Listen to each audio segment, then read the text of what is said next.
चैत कृष्ण पक्ष एकादशी व्रत कथा।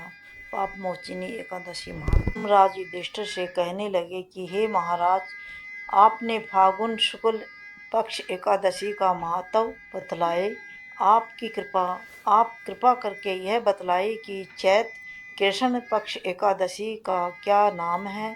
उस दिन कौन से देवता की पूजा की जाती है और इसके विधि क्या है। कृष्ण भगवान कहने लगे कि हे राजन, यह प्रश्न एक समय राजा मानधाता ने लोमश ऋषि से किया था और जो कुछ उन्हें उत्तर दिया था सो वही तुमसे कहता हूँ। लोमश ऋषि कहने लगे कि हे राजन, इस एकादशी का नाम पाप मोचनी एकादशी है और इसके करने से अनेक पाप नष्ट हो जाते हैं। अब मैं इसकी कथा कहता हूँ। प्राचीन समय में एक कुबेर का चेतर्थ नाम का एक बाग था। उसमें गंधर्व की कन्याएं किन्नरों के साथ व्यवहार करती थी। वहाँ अनेक प्रकार के पुष्प खिलते रहते थे। उसी वन में अनेक ऋषि तपस्या करते थे। स्वयं इंद्र भी चैत्र और वैशाख मास में देवताओं के सहित वहाँ आकर क्रीड़ा किया करते थे। वही अनेक आश्रम में एक मेघावती नाम की ऋषि भी तपस्या किया करते थे। वे शिव के भक्त थे। एक समय मंजू घोषा नाम की अप्सरा ने उनको मोहित करने का विचार किया। वह ऋषि के भय के मारे समीप नहीं गई पर मधुर गीत गाने लगी। उस समय कामदेव ने भी मेघावती ऋषि को जीतने की चेष्टा की। उन्होंने उस सुंदर अप्सरा के भ्रम को, धनुष कटाक्ष को, डोरी नेत्रों को, धनुष की लव कुचों को कुरी बनाकर मंजू घोषा को सेनापति बनाया। उस समय मेघावती ऋषि भी युवा हष्ट पुष्ट थे तथा दंड साधारण किया हुए ब्रह्मा तेज से युक्त थे। मंजू घोषा ऐसे सुंदर ऋषि को देखकर उनकी सुंदरता पर मोहित हो गई और अनेक कार तथा नृत्य कला द्वारा हाव भाव दिखाकर मुनि को रिझाने लगी। प्राप्त समय तक यह क्रम चलता रहा और अंत में कामदेव ने ऋषि को पराजित कर दिया।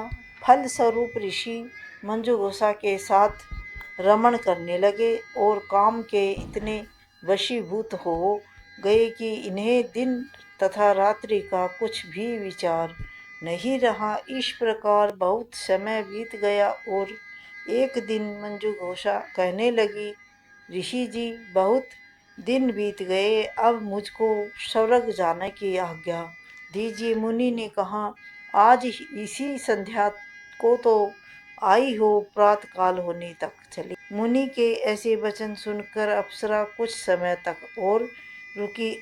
अंत में उसने पुनः मुनि से विदा मांगी तो मुनि ने कहा, आज इसी संध्या को तो आई हो, प्रातः काल होने तक चली जाना। कि महाराज, आपकी रात तो बहुत लंबी है, इसका क्या परिणाम है। मुझको यहाँ पर आए हुए कितने वर्ष बीत गए हैं। उसी अप्सरा की यह बात सुनकर मुनि को समझ का ज्ञान हुआ। हमें 27 वर्ष 7 माह और 3 दिन बीत गए हैं। तो वह उनके काल के समान प्रतीत हुए। मुनि अत्यंत क्रोधित हुए और उनकी आंखों से ज्वाला उत्पन्न होने लगी। वे कहने लगे कि मेरी कठिन परिश्रम से एकात्र की हुई तपस्या को तुमने नष्ट कर दिया। तू महापापनी है और दुराचारनी है। तुझे धिक्कार है। तूने मेरे साथ घात किया है, इसलिए तुझे मेरे श्राप से पिशाचनी हो जा।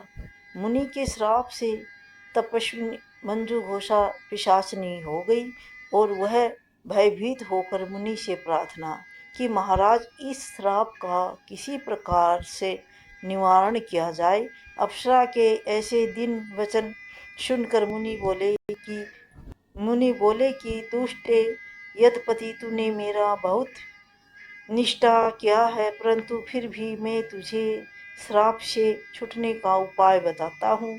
चैत्र पक्ष की एकादशी का नाम पाप मोचनी है और यह सब पापों को नाश करने वाली है। उसका व्रत करने से पिशाचनी योनि से मुक्त हो जाएगी।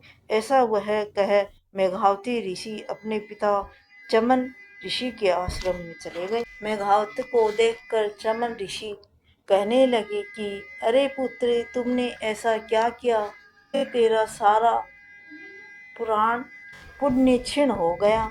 मेघावती कहने लगे कि पिताजी, मैंने अप्सरा का साथ रमण करके घोर पाप किया है। आप इस पाप से छूटने का प्रायश्चित मुझे बतलाइए। तब चमन ऋषि कहने लगे कि हे पुत्र, चैत मास के कृष्ण पक्ष को पाप मोचनी एकादशी का व्रत करने से सब पापों का नाश हो जाता है, इसलिए तुम इसी व्रत को करो। पिता की आज्ञा पाकर मेघावती ऋषि ने भी इस व्रत को किया, जिससे उनके सब पाप नष्ट हो गए और वैसे ही पवित्र हो गए। उधर मंजू घोषा भी व्रत के प्रभाव से पिशाच योनि से छूटकर दिव्य देह धारण करके स्वर्ग को लोमश ऋषि कहने लगे कि हे राजन, पाप मोचनी एकादशी के व्रत को करने से सब पाप नष्ट हो जाते हैं। इस कथा को पढ़ने या सुनने से 1000 गोदान का फल प्राप्त होता है और व्रत से ब्रह्मा हत्या, गर्भपात, बाल हत्या, सुरापान, गुरु स्त्री से प्रसंग आदि सब पाप नष्ट हो जाते हैं। बोलो ग्यारस माता की जय। कथा संपन्न हुई। ग्यारस माता की जय।